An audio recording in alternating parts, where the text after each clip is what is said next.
Hey guys, today I'm going to be going over my reactions from the playoff weekend that just occurred, the Saturday and Sunday games. I'm going to jump right into it because we have a lot to cover. To make things a little shorter, more brief, the teams I talked real in depth about last week, meaning all the teams that weren't first and second seeds during this week's slate. A lot more information on them is from last week about my comps for different major players, things like that. I'm going to try and focus mainly on the teams that were unique to this slate of games, the 1 and 2 seeds primarily.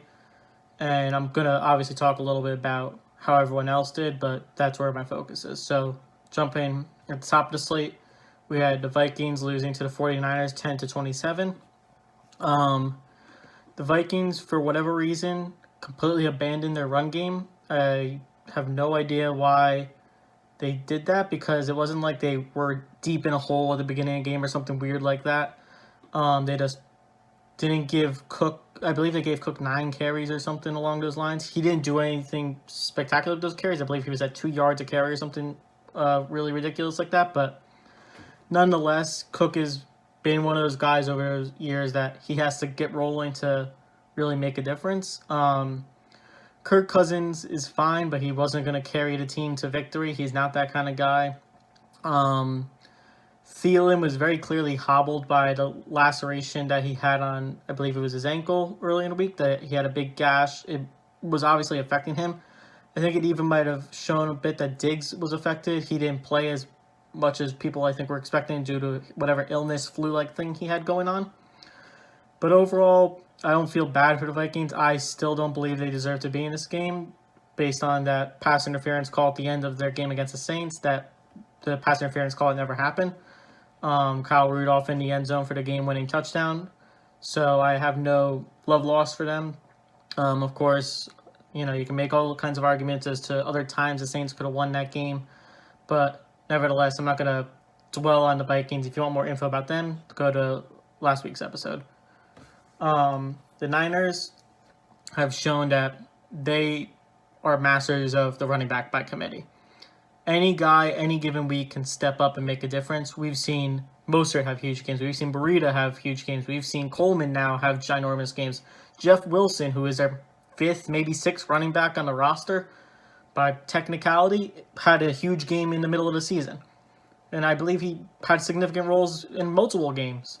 So the Niners running back group, their group works great as a whole, fantasy-wise or anything like that. I don't know if there's ever going to be that one main running back that takes the team by like a stranglehold and becomes a bell cow, anything like that. The committee thing works for them, and I assume they'll go with it. Also, McKinnon hasn't had a chance to play. Jerick McKinnon used to be on the Minnesota Vikings, hasn't played in 2 years due to injuries. I would imagine he's still fairly young and stuff. He'll get his chance whenever he's healthy to prove himself. There was a time when he was supposed to be the number 1 running back for this team. Coleman was supposed to be the number one running back after McKinnon went down. Neither of them have shown that. It's been a lot of Mostert, a lot of Burrito throughout the season. Injuries have plagued them throughout the season, so the committee thing works. I assume they'll stick with it. Garoppolo is unimpressive to me. There's not a lot of other players I could talk about on the team. I believe Deebo Samuel has a bright future. He's still very young, very raw, though it's hard to make a comp or guess how good he's going to be. Emmanuel Sanders, I think, is aging. He's done great in his chances, but I don't think he's a major component. George Kittle is obviously a monster among men. He is fantastic, and I don't think anyone could say that he is going to be less than a Gronkowski level type player for many years to come, most likely. He's their primary receiver, just like Gronkowski for the Patriots. But Garoppolo, as I was saying, I believe his ceiling more likely sits around an Eli Manning, Phillip Rivers level kind of guy. Good enough to get the job done. When he's hot, he can play very well. But at the end of the day, he doesn't have a rushing game to him. He's an adequate passer, but he's not going to throw the ball over the mountains like Josh Allen. And aside from that, the team as a whole, I think, is very young. I think they have a very bright future. There's no pieces that I could think of that you're worried about them aging in the next couple of years and trying to rush to get to that Super Bowl. So I think they could very easily develop even more. One of their big issues has been injury. If they somehow fix up those injuries, hire a new health staff person or whatever they do, they could make a huge difference and be a dynasty, I truly believe. With that, moving on to the next game, the Titans absolutely shocked the Ravens 28-12, and the score is even being generous because the Ravens didn't score that last touchdown until I believe the fourth quarter. The Ravens' loss was completely unexpected. A lot of people are blaming Lamar Jackson. In my opinion, yes, his turnovers are probably what buried the Ravens in that game. Without those turnovers, they would have had a better chance. But at the end of the day, the guy had 508 yards from scrimmage with his running and passing. Like, there's not that much more you could ask from him. Honestly, I think his potential, I try and do ceilings and floors of a lot of players. That's something you'll notice. His potential is to be the best player to ever play the game. Not saying that that's the most likely scenario, but that's in his realm of outcomes. There's not many players you could say that about. That you can't even say that. I wouldn't call Aaron Rodgers the best player to have ever played the game. He's very, very good. One of the top quarterbacks to play the game. But Jackson, with the running and passing at the level he's doing, is absolutely incredible.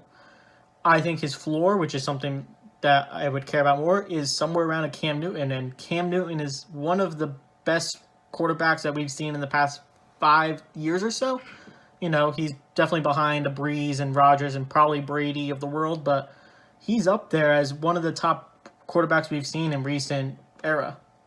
At the end of the day, Jackson has proven that he is very good at putting the team on his back. He tried his damnedest in this past game to put the whole team on his back, and it wasn't enough. It just shows that he needs help carrying the workload. His receivers have been subpar. I think Marquise Brown still has a long way to go. He could potentially be something. Receiver-wise, Willie Snead is their other guy, I guess. I can't even think of more receivers that they have on the team. Their tight ends have been doing a great job stepping up. Hayden Hurst has kind of came out in this last game. Mark Andrews had his great hot start to the season, but injuries were a thing. But ultimately, the Mark Ingram running game isn't helping Jackson as much as I think it needs to. If I'm remembering the stat correctly, I think Jackson had 20 carries in the past game, which is a lot for a running back, never mind a quarterback who also goes and passes for dozens of yards, dozens of attempts.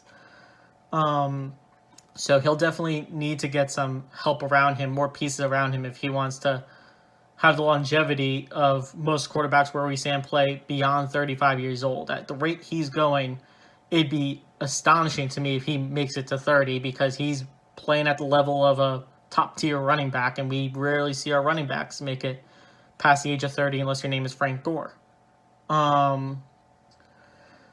Besides that, their defense, I think, still needs a bit of help. That kind of showed in this past game that they had no hope of stopping Derrick Henry. He just demolished them. Their defense used to be one of the better defenses, and this season they even had their shining spots, but they need to fix something with the run game because as much as I like to say Derrick Henry is a monster and a beast, it shouldn't be that dramatic when he goes up against a team if their defense is any good. Aside from that, the team is very young, good overall. I think they have several years to figure out their situation and get to a playoff contending spot. Jackson has many years. The running game, they clearly need to find someone more long-term. I don't think Gus Edwards is the answer. Kenneth Dixon has done nothing. I assume they'll draft a running back. And even with having to play off late pick, there's going to be so many running backs in this class. I assume one of them will slip down in the draft and they'll have a chance to scoop them up, a la Nick Chubb for the Cleveland Browns. Derrick Henry is the only player that matters on the Tennessee Titans. Ryan Tannehill, I talked about last week. He didn't do much in this game. No other players did anything in this game. It was astonishing how little the receivers did. The only player that mattered was the 45-yard catch by receiver I don't even remember the name of, maybe Kendall something. That was the longest catch of the game. All other catches were, I think, below 15 yards, which is pretty disgusting, and I don't think any receiver had more than 3 catches. Derrick Henry 100% put the team on his back. He ran for, I think, 195 yards. It was incredible. He is an absolute beast, and it goes to show what a true elite level running back can do for a team. And I talked a lot about him last week. So if you want even more info and comparisons, go to last week's episode where I talked about the wild card. Next game, one of the most ridiculous games in a good sense that I've seen in as long as I can remember watching football. The Chiefs 51 over the Texans 31. The game started out, for those of you that for some reason didn't watch it and are bothering to watch this video from a random kid on YouTube, the Texans started out with a 24-point lead based on the Chiefs kind of looking like they were about to have a meltdown with turnovers and a muffed punt with Tyreek Hill and things like that. It was an absolute mess. But as I was watching the game, I was watching my dad and stuff. He's like, "Oh, these Chiefs don't look very good." He doesn't know a lot about football until he's watching the game itself. And I was like, honestly, if there's any team that could bounce back from a 24-point deficit and win this game, it is the Chiefs. And sure enough, that's exactly what happened. When I was watching the game, until right before the switch flipped for them, it didn't look like the players were really stuck in a hole and stuck in their own heads. Mahomes started to look like that a little bit before things turned around for them. But I don't think it was like they were not in the right mindset for the game. I think there was just a lot of unfortunate accidents, drops that obviously need to be cleaned up. If they have drops like that in the next game against the Titans, it's going to be hard for them to bounce back because that's going to be a very high-scoring game where they're going to need every yard, every catch they can get. Ultimately, what flipped the script on that game was Hardman's return, which was, I believe, end of the first quarter, maybe sometime in the second quarter. That return really changed things for them, and after that big return he had, they went on to score 41 unanswered points, which is absolutely insane. Most teams don't even score 41 points in a game. Some games don't even have 41 combined points. So to have them score 41 points unanswered, I think showed what the Chiefs truly are. I think that's more representative of who the Chiefs are, and I think it's a lot more representative of who the Texans are. Even though I think the Texans defense did a great job trying to step up, they made some big plays at the beginning of the game.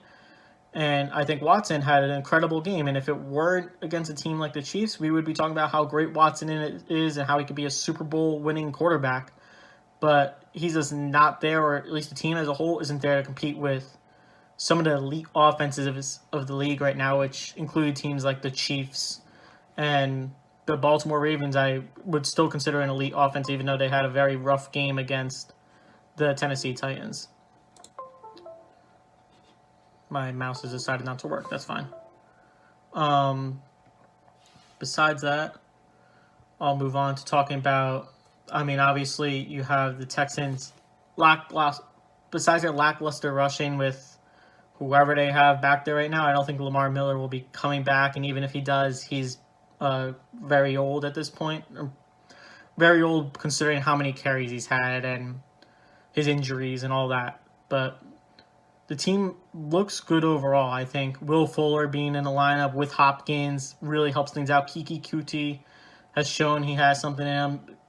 Kenny Stills definitely has some juice to him. So I think the receiving game is good. They need to fix up running back a bit.